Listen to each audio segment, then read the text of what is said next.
Bonjour tout le monde, on va faire ensemble aujourd'hui un cours très important, la leptospirose. Comme objectif pédagogique, l'objectif principal, c'est déjà de savoir diagnostiquer une leptospirose, c'est-à-dire à la fin du cours, normalement, vous devez savoir comment diagnostiquer, parce qu'on verra que c'est pas facile de poser un diagnostic ou suspecter une leptospirose. Pour le plan, on va introduire, on va parler des agents pathogènes, l'épidémiologie de cette pathologie, la pathogénie et la physiopathologie de cette pathologie, cliniquement, comment elle va se manifester, comment diagnostiquer, comment traiter, comment prévenir. Alors la leptospirose, c'est une maladie bactérienne du genre Leptospira, ordre Spirochète. C'est une anthropozoonose, c'est-à-dire c'est une maladie qui touche l'homme et l'animal. L'animal surtout les mammifères. Une maladie des pays chauds, humides, mais elle est décrite dans toutes les régions du monde.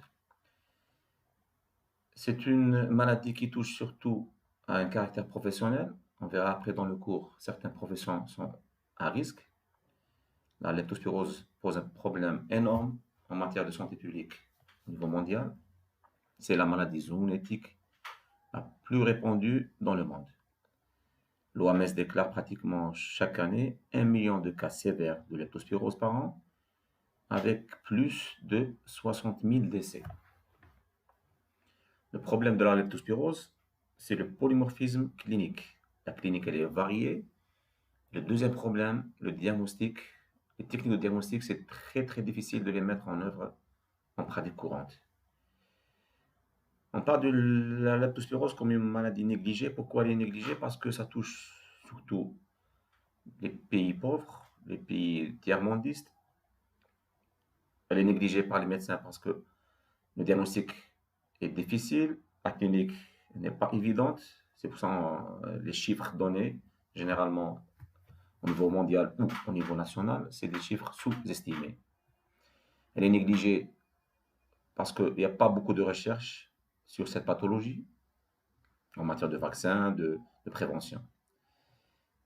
Et la leptospirose, c'est une maladie réémergente parce que l'incidence, sa fréquence a tendance d'augmenter chaque année au niveau mondial, probablement, très probablement à cause du réchauffement climatique. Comme vous voyez dans l'image, le réchauffement climatique est responsable de beaucoup d'inondations au niveau mondial. Et on verra après c'est quoi le rôle d'inondation dans la provocation de cette maladie, de cette bactérie. Et deuxième problème, c'est la population grandissante dans certains pays, surtout dans les grandes métropoles, avec la périphérie des villes où il y a beaucoup de bidonvilles avec des conditions d'hygiène très difficiles qui va favoriser la propagation des rats et on verra le rôle du rat dans cette pathologie.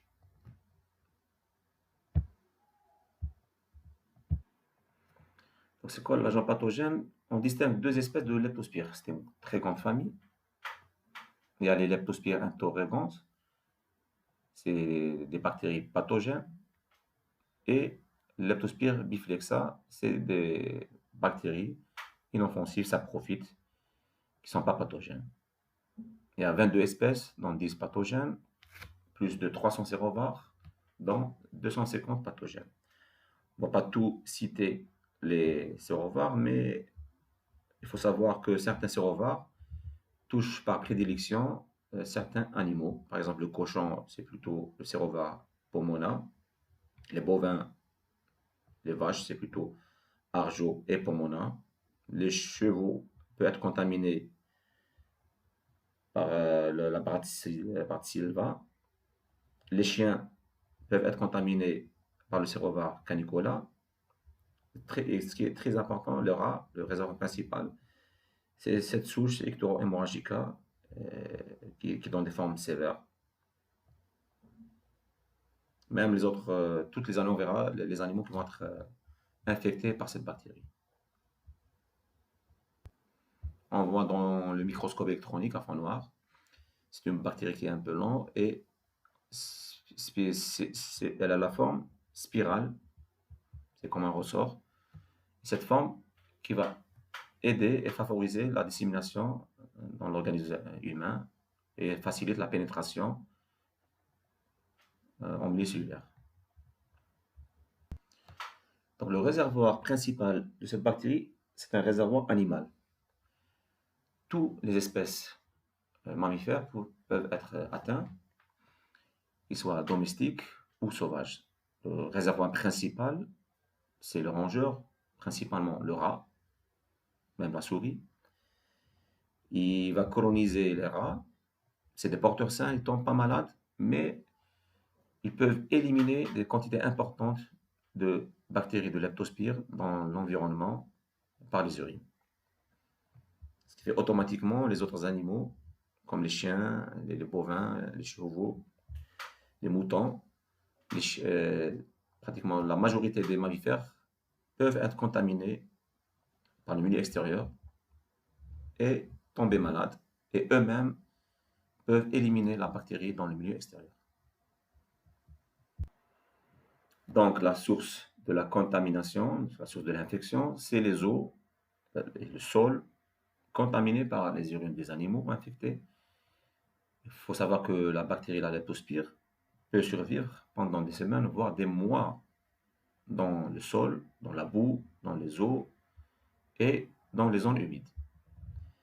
L'homme est contaminé principalement par deux méthodes, la méthode indirecte et la méthode directe. Mais principalement, c'est plutôt la méthode indirecte, c'est-à-dire c'est l'eau contaminée par les urines des animaux, les marais, les marécages, les rivières, les lacs, barrages, les rizières.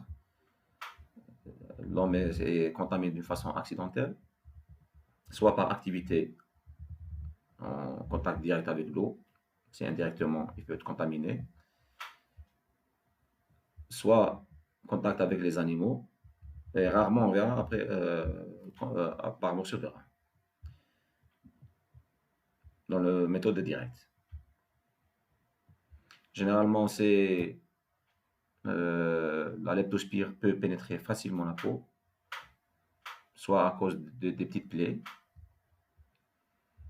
des petites plaies, même minimes.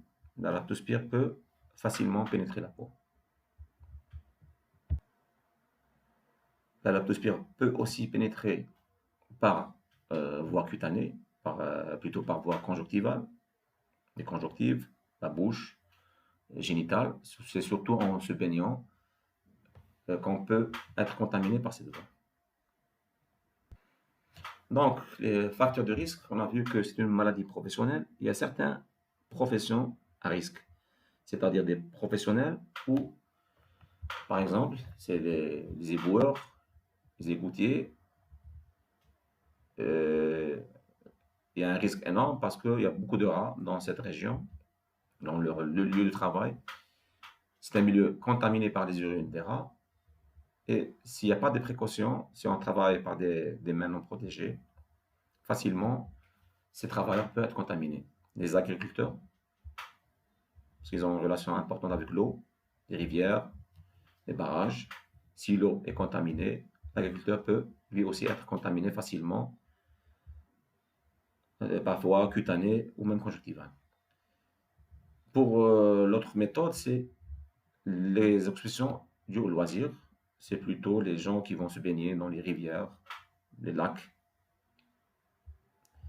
Une autre méthode, c'est plutôt, on a vu la relation des inondations avec les inondations peuvent être responsables de la sortie des eaux usées, plein de bactéries, plein d'urine de rats. Et ça peut être responsable de beaucoup d'épidémies. La répartition mondiale, c'est toute la planète, sauf le pôle nord et sud. Elle est répandue mondialement. Certains pays sont particulièrement touchés avec une forte incidence. C'est plutôt les régions tropicales, là où il y a beaucoup d'eau, beaucoup d'inondations, beaucoup de chaleur, beaucoup d'humidité. Si on voit par exemple, le Brésil, c'est un pays qui déclare énormément de cas de leptospirose. Pour nous en Afrique, c'est l'Afrique du Nord, comme l'Algérie, la Tunisie, le Maroc. Ça existe.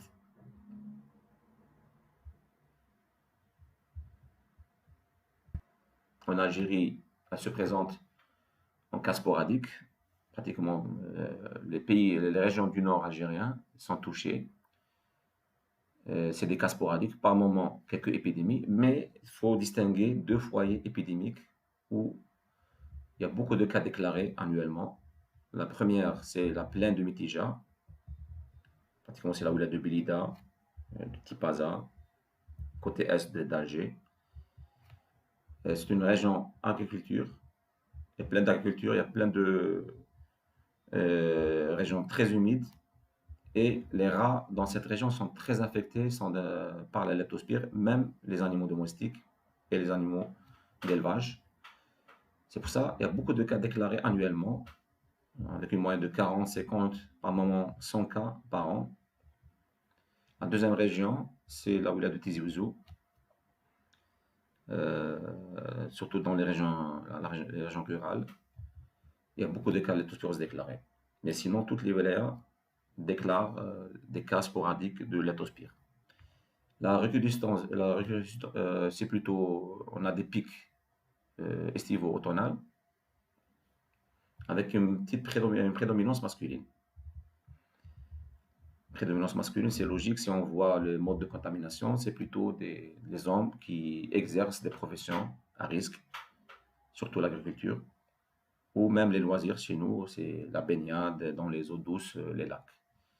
Une petite particularité à Tizi Ouzou, où quand même il y a beaucoup de cas de femmes, parce que la femme kabyle généralement aide son mari dans le travail de l'agriculture. Donc pour la pathogénie, la physiopathologie, donc, la leptospire va pénétrer, traverser la peau lésée ou bien la muqueuse. Rapidement, elle va gagner la voie vasculaire, elle va pénétrer. Les leptospires, leur morphologie leur permet de faire ce qu'on appelle un échappement à la phagocytose. Ça va provoquer une dissémination, une bactériémie dans l'ensemble de l'organisme. La bactérie va se fixer surtout dans les cellules endothéliales des vaisseaux sanguins. Ça va donner ce qu'on appelle une endothélite, une vascularite, c'est l'inflammation des vaisseaux. Et elle va coloniser aussi la matrice extracellulaire, notamment dans certains organes de prédilection. L'organe de prédilection de la leptospire, c'est le foie, le poumon, les reins, système nerveux central et voire même le cœur. Dans la première semaine, dans le 35e, 6e jour de la bactériémie, la leptospire va migrer directement vers le système nerveux, dans le sang, puis dans le système nerveux. Ce qui fait, si on fait des hémocultures la première semaine, on peut trouver la leptospire. Et ça peut provoquer une méningite, ce qui fait, si on fait une ponction lombaire, on peut trouver la leptospire dans le LCR. Théoriquement, parce que du point de vue pratique, c'est extrêmement difficile. Mais théoriquement, la leptospire, la première semaine, dans la septicémie, dans la bactériémie, elle est présente dans le sang et dans le LCR. Le 7e jour, la leptospire va se fixer au niveau des viscères, sur l'endothélium et dans le milieu extracellulaire, surtout dans le foie, où il va provoquer une inflammation, et dans le rein. Et ça va donner le tableau clinique typique de la forme de la leptospirose ectohémorragique. 12 jours, 12e jour après, l'organisme va éliminer la leptospire par les urines. Après certains cas, on peut avoir 15e jour une rechute fibrille probablement due à une rechute immunologique qui n'est pas clinique. On arrive à la clinique, c'est ça le problème de la leptospirose, c'est un polymorphisme clinique. Il y a un éventail de signes cliniques, ça peut aller d'une simple grippe, un syndrome grippal, un fébricule, qui peut spontanément être résolutif, jusqu'à des formes encore plus graves des défaillances multiviscérales avec un risque de mortalité élevé. Donc la forme typique, on va parler de le type de description, on va parler de la forme typique, la forme de la leptospirose ectoro-hémorragique. Ce n'est pas la forme la plus fréquente, mais c'est la forme la plus parlante qui caractérise la leptospirose ectoro-hémorragique. L'incubation, elle est en moyenne de 10 jours, ça peut aller de 2 à 30 jours. La première phase, ce qu'on appelle la phase pré-ictérique, avant l'apparition de l'ictère, le patient commence à faire un syndrome septicémique, fièvre, frisson, une tachycardie, un syndrome algique très évocateur. C'est des douleurs articulaires, des céphalées, des rachialgies et surtout des myalgies. Myalgie, c'est des douleurs au niveau du mollet, des cuisses, c'est très douloureux. C'est un signe très évocateur. On peut avoir un syndrome méningé, c'est-à-dire céphalée, un syndrome méningé fonctionnel, céphalée, vomissement. Si on peut examiner, on peut trouver par moment une raideur de la nuque. Mais ce syndrome peut passer inaperçu. Une vasodilatation, cette vasodilatation, on a vu en matière de physiopathologie que la leptospire va se fixer au niveau de l'endothélium vasculaire, elle va provoquer une inflammation, elle va provoquer une dilatation, et cette vasodilatation, on peut la remarquer surtout au niveau des conjonctives, lorsqu'on voit des vaisseaux, ce qu'on appelle une injection conjonctive, ça va donner une injection conjonctivale, des yeux rouges, qui témoignent de cette vasodilatation. Et cette vasodilatation, elle est visible aussi au niveau du corps, au niveau du visage. La personne devient pratiquement rouge. Elle devient rouge, ça donne cette hyperémie qui témoigne de vasodilatation. On peut trouver un herpès labial. Et plus rarement, certaines souches peuvent donner une éruption cutanée maculopapuleuse généralisée ou localisée. Ça, c'était la phase préictérique. Après, toujours dans cette forme typique, ictero-hémorragique appelée LIH, va s'installer la phase d'état. Ça qui va caractériser les leptospiroses, c'est la phase ictérique. Le tableau va se compléter après. Le 5e jour, c'est l'apparition de l'ictère. À partir du 5e jour, c'est un ictère cutanéo-muqueux, flamboyant.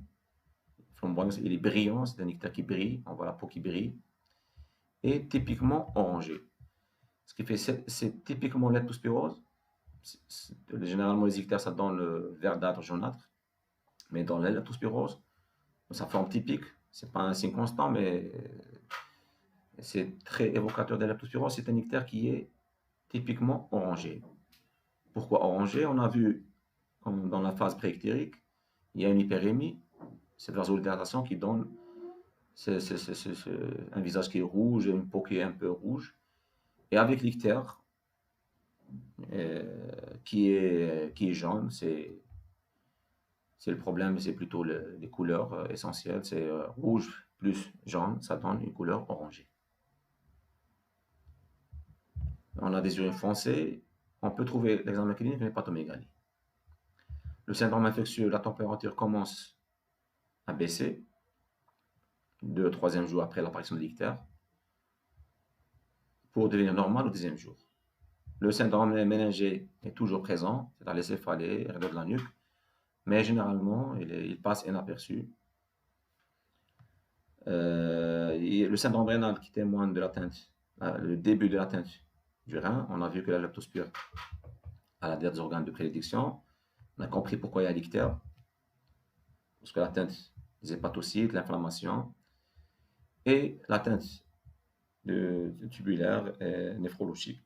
Ça donne le syndrome rénal. Ça commence par une oligurie.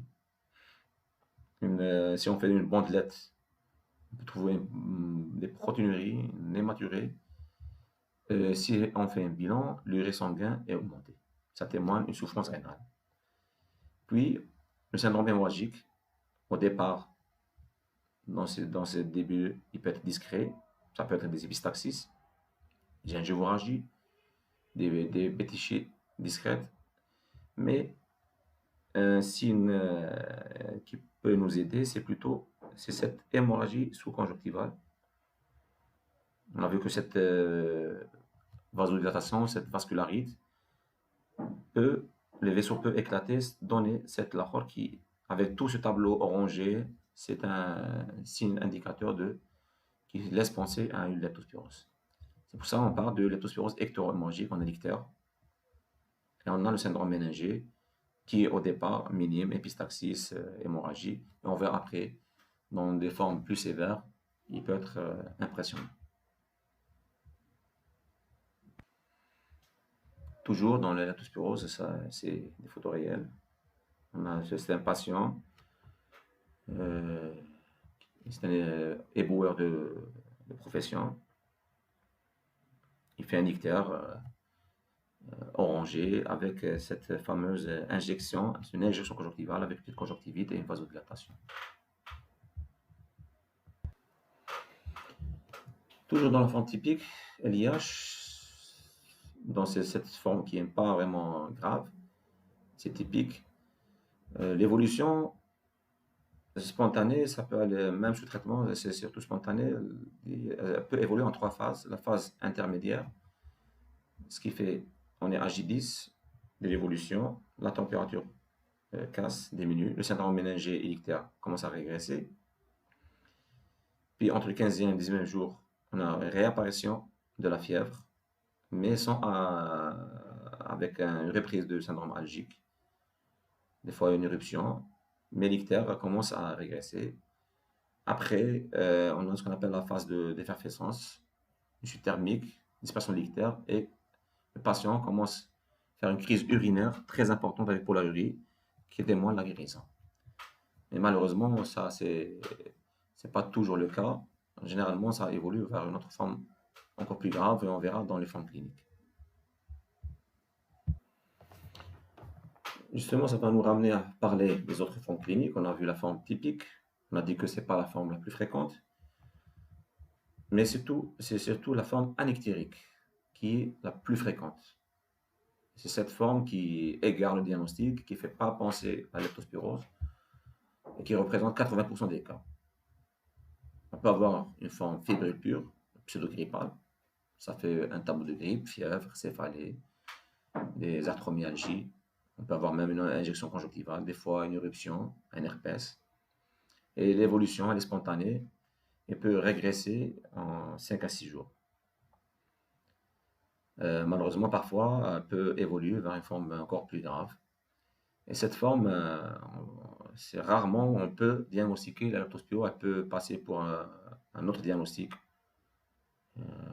Grippe, une infection germe atypique, rickettsiose, mais c'est rarement où on peut évoquer la leptospirose. Mais on verra après comment on peut utiliser les critères cliniques et épidémiologiques pour attraper le diagnostic. Une autre forme, c'est les formes méningées pures. C'est des gens qui vont venir consulter pour un syndrome méningé. Parce qu'on a vu que la leptospire, la première semaine, migre dans le LCR. C'est pour ça qu'elle fait une irritation des méninges. Ça donne des céphalées, des vomissements, des arthralgies. Toujours avec cette fameuse injection conjonctivale qui va nous aider à diagnostiquer. Si on fait un pox lombaire, c'est un LCR liquide clair, normoglycoragique avec une petite prédominance lymphocytaire, protéine qui est peu élevée ou normale, glycoragie normale. Ça peut simuler une méningite ou évoquer une méningite virale. Heureusement, l'évolution, elle est bénigne. Elle peut spontanément, il y a une guérison spontanée. D'autres formes, c'est les formes ictère atténuées. C'est pas le fameux ictère flamboyant orangé. Le syndrome infectieux, c'est des phases préictériques discrètes. Ictère, elle est banale. Température reste normale et l'évolution est favorable. Là aussi, c'est difficile de faire le diagnostic parce que ça, on peut penser des hépatites, les autres diagnostics différentiels avec les ictères. Et troisièmement, c'est plutôt les formes inapparentes qui sont encore plus fréquentes. C'est des gens qui vont rien faire et ils vont être infectés mais sans aucun signe clinique. Leur découverte, elle est fortuite lorsqu'on fait une enquête épidémiologique. On peut trouver des gens qui ont des anticorps contre la leptospire alors que cliniquement, ils n'ont rien fait. Toujours dans les formes cliniques, les formes graves. C'est ça qui fait la gravité de la leptospirose. Il y a deux possibilités. Soit c'est une forme modérée, LIH, qui a évolué rapidement vers cette forme grave, soit c'est des gens qui font d'emblée directement cette forme grave. C'est la forme ictérique multiviscérale, c'est appelé maladie de Weil. C'est Dr. Weil, Monsieur Weil, c'est lui qui a donné son nom pour cette maladie parce que c'est lui c'est le premier qui a décrit cette pathologie et qui a fait la relation avec la leptospirose. C'est très grave, elle met en jeu le pronostic vital. À chaque fois qu'on fait un retard diagnostique, il y a un retard de prise en charge. Le patient peut rapidement s'aggraver, l'ictère devient important, l'atteinte hépatique, ce qui témoigne d'une atteinte hépatique sévère, l'atteinte rénale qui était au départ oligurie, protéinurie devient carrément une insuffisance rénale avec des chiffres très élevés de créa d'urée qui va nécessiter des séances de dialyse en urgence. Le syndrome hémorragique va être plus foudroyant. On peut avoir des pupilles extensives, des hémorragies digestives, surtout des hémoptysies importantes qui peuvent emporter les malades. Le cœur, on peut avoir une atteinte cardiaque par myocardite, qui est généralement infraclinique, mais qui peut être responsable d'un choc cardiogénique. Et une atteinte pulmonaire. On peut avoir des pneumopathies dyspnéisantes. C'est le syndrome de détresse respiratoire aiguë. Généralement, c'est à cause de cette fameuse vascularite où les alvéoles, lorsque les vaisseaux vont éclater, les alvéoles vont être pleins de sang, ils vont inonder par le sang, ça peut donner cette pneumopathie dyspnéisante ou carrément une hémoptysie importante. C'est ça la forme qui tue, qui est responsable de beaucoup de décès au niveau mondial. 60 000 décès, c'est un chiffre sous-estimé par an au niveau mondial. D'autres formes, les formes compliquées, c'est plutôt des formes qui vont se révéler par une atteinte d'un seul organe, des atteintes pulmonaires. Il y a des gens qui vont consulter pour un syndrome infectieux avec hémoptysie importante, dyspnée sévère, dans un contexte de pneumopathie interstitielle diffuse. Et c'est après que le tableau va se compléter avec l'apparition d'autres signes qui vont nous aider à diagnostiquer. Ce qui fait le départ, il y a des patients qui peuvent. C'est pour ça qu'on a vu que la leptospirose peut prendre beaucoup d'aspects, qui peut égarer le diagnostic. C'est un patient qui peut se retrouver au niveau des urgences, pneumologie pour hémoptysie dyspnée, alors que c'est une véritable leptospirose. C'est après on peut faire diagnostic clinique, épidémiologique, qu'on peut redresser le diagnostic. Des fois, ça peut se manifester directement par une atteinte cardiaque. Myocardite, une inflammation du myocarde, qui sont hémorragiques, troubles du rythme. Une atteinte neurologique. Certains patients peuvent consulter directement pour délire, encéphalopathie, confusion, hallucination, agitation, voire troubles psychiatriques. On fait ponction lombaire, trouver méningite. On pense à un diagnostic de méningoencéphalite, qu'elle soit bactérienne ou virale. Et c'est après que le tableau va se compléter avec d'autres atteintes multiviscérales. Il sera trop tard après parce que le patient peut décéder par un retard diagnostique. Une atteinte particulière de la leptospirose, c'est les atteintes oculaires, c'est les uveites et les choriorétinites.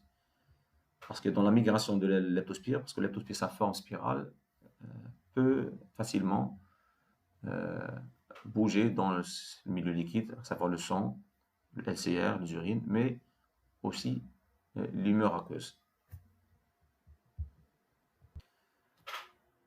Ça va nous ramener à parler du diagnostic. Comment faire un diagnostic dans tout ce polymorphisme? Dans les pays où il n'y a pas de laboratoire, parce qu'on a vu que ça touche généralement les pays tiers-mondistes, pays pauvres, dans les régions intertropicales.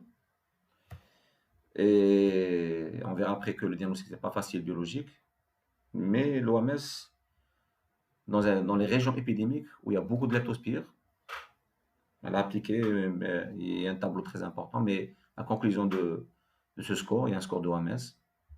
La conclusion de ce score, c'est s'il y a une suffusion conjonctivale bilatérale, cette hyperémie, vasodilatation, avec des douleurs importantes, des myalgies, surtout au niveau du mollet, et associé à un syndrome méningé, céphalé-vomissement, dans un contexte épidémiologique. C'est-à-dire qu'en épidémiologique, Si je suis dans une région où la leptospirose est très fréquente, le compte biologique, c'est le travail, par exemple, du patient, s'il est, c'est une profession à risque, éboueur, agriculteur, éleveur, s'il se présente avec ce tableau, il faut évoquer la leptospirose. Pourquoi on doit évoquer rapidement? Parce qu'on doit le traiter pour éviter qu'il passe à la forme sévère, en attendant de compléter le diagnostic après, qui est un diagnostic un peu retardé et difficile à faire. Donc, dans le diagnostic paraclinique, si on fait un bilan pour ce patient, on peut généralement trouver une hyperleucocidose, des fois très importante, aponucléaire. Des fois, ça peut dépasser même 50 000, qui peut laisser penser même avec leucémie, syndrome leucémique. On peut trouver une thrombopénie, ça peut être modéré, sévère jusqu'à très sévère, avec un TP peu perturbé. Le bilan hépatique, c'est normal qu'il est perturbé. Il y a élévation des transaminases, la bilirubine après dominance conjuguée et augmentation de phosphore alcalique qui témoigne d'atteinte hépatique. Pour l'atteinte rénale, on trouve élévation des urées de créa. On a vu qu'il y a une atteinte musculaire parce que tous les vaisseaux sont inflammés, y compris des muscles. C'est pour ça qu'on a cette myalgie, cette myosite. C'est normal qu'on trouve que le CPK, les LDH sont élevés. Pour les urines, on trouve protéinurie, leucocyturie, hématurie microscopique qui témoignent d'une atteinte rénale. Pour les formes ménagées, si on fait un PL, on trouve pyélocytose panachée, soit c'est un LCR qui est clair, soit prédominance lymphocytaire. Des fois panaché, c'est-à-dire 50% polynucléaire, 50% lymphocytaire, avec une glucorachie et normal. Donc, pour le diagnostic spécifique, bien sûr, c'est dans toute la pathologie infectieuse, c'est l'idéal, c'est isoler la bactérie. C'est l'examen direct. On doit profiter de la présence de la bactérie dans les 5 premiers jours dans le LCR de sang. Si on fait des hémocultures ou une ponction lombaire, on peut isoler la bactérie. Ou bien on attend le 12e jour pour recueillir les urines. Et dans un microscope à fond noir, on peut voir cette fameuse bactérie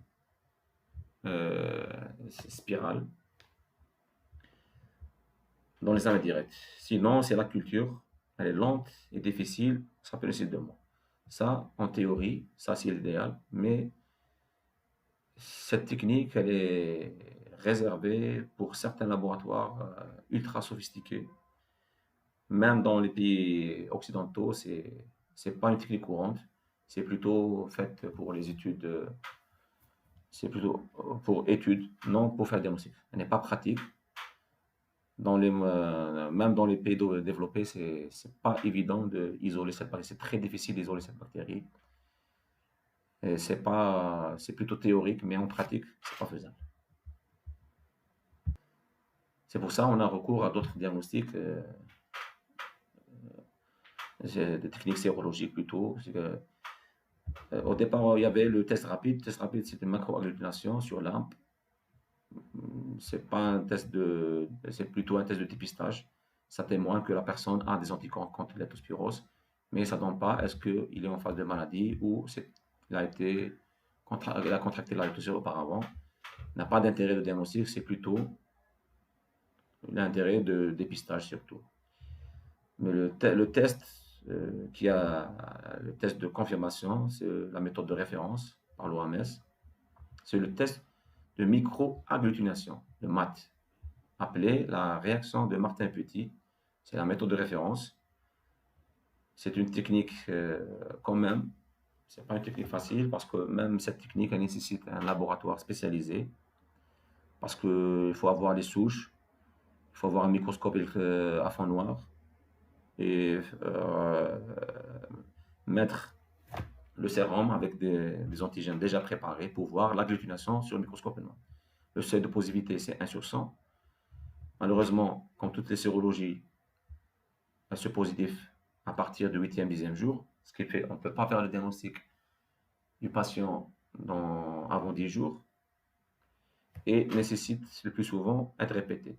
Ce qui fait si c'est négatif, Ça ne veut pas dire que ce n'est pas une leptospirose. Il faut refaire 2 semaines après pour voir la cinétique des taux anticorps. Donc, s'il y a augmentation des anticorps, probablement c'est une leptospirose, mais ça reste une technique quand même difficile à réaliser. Si on parle chez nous, par exemple en Algérie, il n'y a que l'Institut Pasteur d'Alger qui peut la faire. C'est pour ça qu'on a dit que la leptospirose, c'est pas facile à faire un diagnostic. La culture, on a vu que la culture et l'examen direct, c'est vraiment, chez nous, c'est plutôt un laboratoire spécialisé. Pour le maths, il n'a pas d'intérêt avant 10 jours, ce qui fait le patient il est chez nous, on doit faire un diagnostic, il faut attendre 10 jours pour faire cette technique de sérologie. Et malheureusement, c'est une technique qui est difficile, qui n'est pas à la portée des mains. D'autres techniques plus élaborées, c'est une technique sérologique, il y a ELISA, elle est un peu plus précoce que les maths, système d'un jour. Sinon, la technique actuellement en France, par exemple, ce n'est plus le test de confirmation de Martin Petit, mais en France, par exemple, c'est plutôt la PCR, qui peut être positif dès le 2e jour jusqu'à 12e jour. Ce qui fait qu'on peut utiliser la PCR entre 2 et 12 jours. Mais après, ça n'a pas d'intérêt, on verra après dans la cinétique des anticorps. On va essayer l'incubation. On peut, pour la PCR, cette technique de PCR, c'est parce que la leptospirale est présente dans le sang et le LCR dans la première semaine et elle est présente dans les urines jusqu'à J12. Dans cette période, on peut isoler la PCR. La même chose, la PCR, ce n'est pas une technique de routine, elle coûte très cher et n'est pas disponible partout.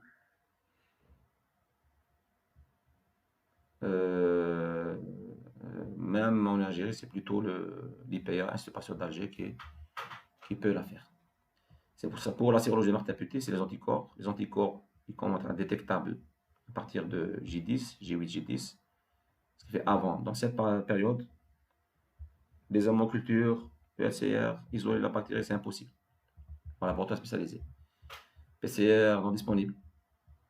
Il faut attendre l'élévation des anticorps pour faire demander la technique de référence, Martin Petit, avec des faux négatifs, il faut refaire après 15 jours. Deuxième problème, le titre peut être diminué si le patient a pris des antibiotiques ou si elle a été faite précocement.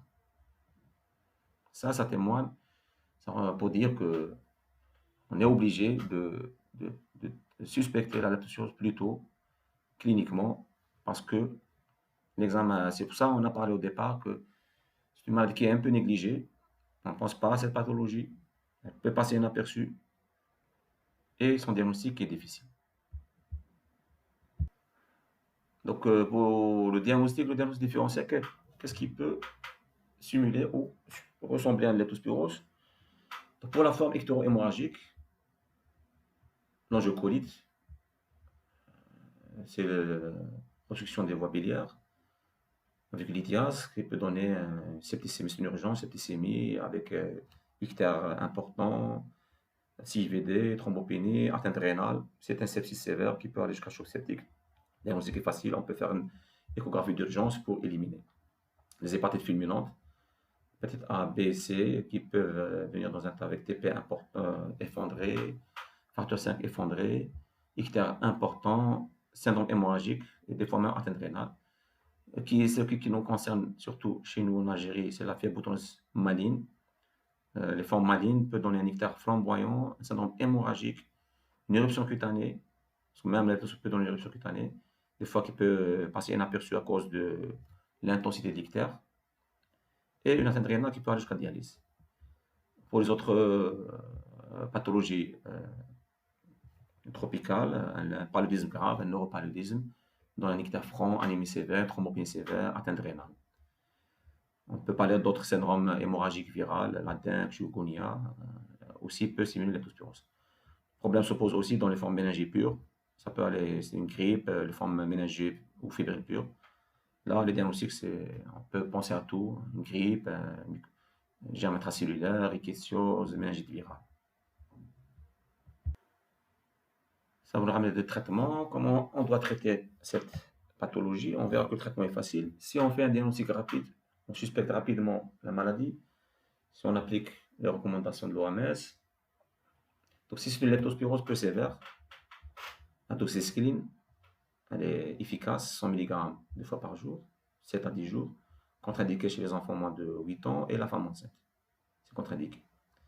Sinon, on peut donner l'amoxicilline, 1 gramme 2 jusqu'à 3 fois par jour, c'est efficace. L'azithromycine, 1 gramme, puis 500 mg par jour pendant 2 jours, c'est très efficace contre la leptospirose. On peut le donner par voie orale, il n'y a pas de problème. Ça, surtout pour les formes peu sévères, formes anictériques, parce que j'espère que si c'est un patient agriculteur, éboueur qui vient consulter pour syndrome algique, arthralgie, myalgie, insuffisance conjonctivale, petite éruption, je doute, il y a les critères, je le donne ce traitement. J'attends pas qu'il complique. Et j'attends pas les prélèvements parce que c'est pas facile. Pour les formes graves, il faut hospitaliser le patient. On peut donner la pénicilline G, 1,5 million 4 fois par jour. Mais généralement, les peu utilisés, c'est plutôt l'amoxicilline, 1 gramme x 3, ou bien la cétriaxone céphalosporine 3e génération, 1 gramme tous les 24 heures, ou bien le céphalotaxime commercial Claforant, 1 gramme tous les 6 heures. Bien sûr, avec, on a vu dans les formes sévères, c'est une forme qui nécessite une prise en charge dans la version intensive. Pour l'atteinte rénale sévère, il faut dialyser, impérativement il faut faire une dialyse pour soulager les reins et éliminer toutes les toxines, surtout qu'il y a rhabdomyolyse, il y a myosite, avec les enzymes musculaires qui vont aggraver encore l'atteinte rénale et aggraver l'atteinte cardiaque. C'est pour ça, pour la leptospirose, traitement de choix, il n'y a pas mieux que dialyser, éliminer toutes les toxines.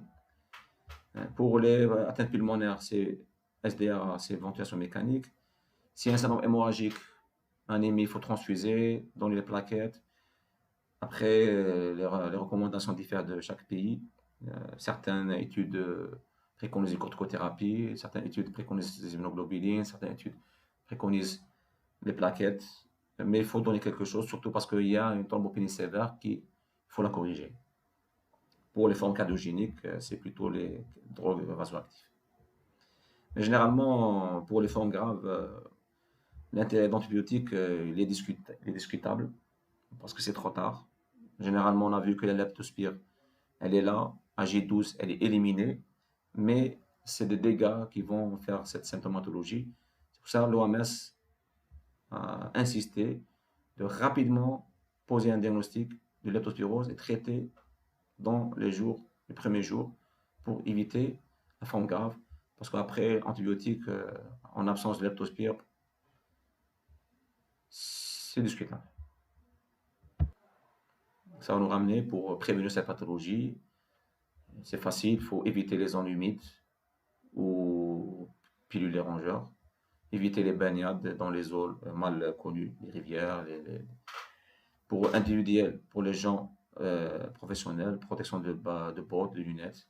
Il faut savoir qu'il y a un vaccin spécifique contre l'Ictoro hémorragica. Il